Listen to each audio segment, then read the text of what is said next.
Hello, my dear students. In this video lecture, we will talk about effect of pH on activity of enzymes.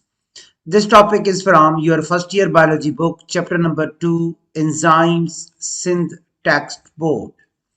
Dear students, पहली line में लिखा गया है the activity of enzyme varies considerably with the pH. अगर हम pH को change करेंगे तो उससे एंजाइम की एक्टिविटी भी चेंज हो जाती है। तो सबसे पहले pH का फुल फॉर्म पढ़ लेते हैं। pH stands for potential of hydrogen and pH is the measure of acidity and alkalinity of solution. तो pH से हम मेजर करते हैं किसी भी सॉल्यूशन की एसिडिटी या अल्कलिनिटी को। डियर स्टूडेंट्स, आपने pH स्केल पढ़ा होगा केमिस्ट्री में, उसमें आपने पढ़ा होगा एसिडिक सॉल्यूशन, बेसिक सॉल्यूशन और न्यूट्रल सॉल्यूशन। अगर हम एसिडिक सॉल्यूशन की बात करें तो ये ऐसा सॉल्यूशन होता है जिसमें हाइड्रोजन आयन ज्यादा होते हैं हाइड्रो ऑक्साइड आयन से। So acidic solution contain more hydrogen ion than the hydroxide ion OH। जहां पे मैं मार्क कर रहा हूं, देखें डियर स्टूडेंट्स, इसे एसिड्स कहा जाता है, एसिडिक सॉल्यूशन कहा जाता है जिसमें मोर हाइड्रोजन आयंस होते हैं किससे? OH से, यानी हाइड्रो ऑक्साइड से। अगर हम बेसिस की बात करें, बेसिक सॉल्यूशन की बात करें तो देखिए उसमें हाइड्रोजन कम होंगे लेकिन OH आयंस ज्यादा होंगे। तो डियर स्टूडेंट याद रखिएगा, basic solutions contain more hydroxide ions OH than the hydrogen ions. और अगर हम न्यूट्रल सॉल्यूशन की बात करें, they contain the same amount of ions. आप इस डायग्राम को देखें dear students, acidic solution they contain more hydrogen ion, more concentration of hydrogen ion than the OH ions. और अगर हम बेसिक सॉल्यूशन की बात करें, they contain less concentration of hydrogen ion but more OH hydro oxide ions. और dear students उसके बाद लिखा गया है there is generally a marked optimum pH for each enzyme। जैसे हर एंजाइम का एक अपना ऑप्टिमम टेम्परेचर होता है, उसी तरह हर एंजाइम का अपना ऑप्टिमम pH होता है जहां पे एंजाइम अपना मैक्सिमम एक्टिविटी शो करता है। Each enzyme has very narrow range or it works as its optimum pH is। तो जितना उसको हम ऑप्टिमम pH प्रोवाइड करेंगे उतना एंजाइम effectively काम करेगा।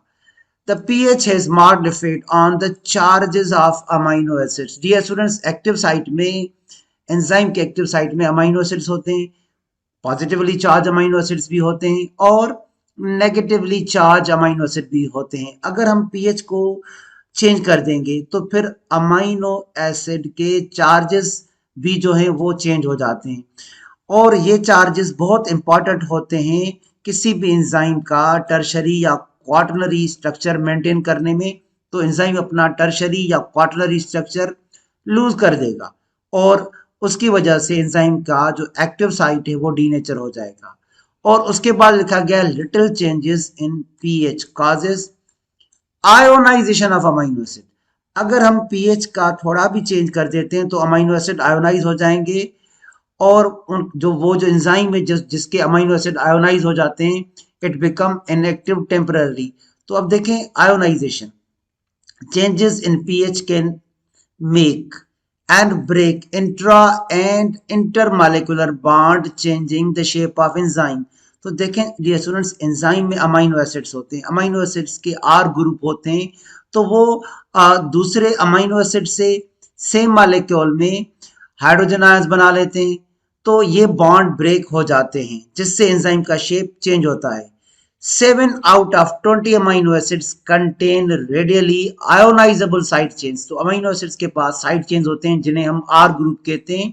तो 20 में से 7 ऐसे अमीनो एसिड हैं जो कि आयोनाइज हो जाते हैं क्योंकि उनके पास जो R ग्रुप होता है वो आयोनाइज हो जाता है। This means that at specific pH values each side chain can participate in acid-base reaction in which it can exchange hydrogen atoms with the other biomolecules।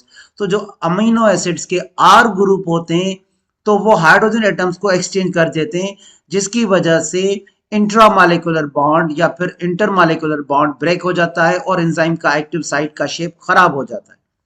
Dear students, changing the pH will affect the charges on amino acid. जैसा कि हमने पढ़ा, amino acids के charges जो हैं वो change हो जाएंगे, तो जिसकी वजह से जो अमीनो एसिड्स एक दूसरे को अट्रैक्ट करते हैं वो फिर अपने दूसरे अमीनो एसिड्स को अट्रैक्ट नहीं कर सकेंगे, और जो एंजाइम का एक्टिव साइट है उसका शेप चेंज हो जाएगा। देखें डियर स्टूडेंट्स, इस डायग्राम में डीनेचरेशन लिखा गया है।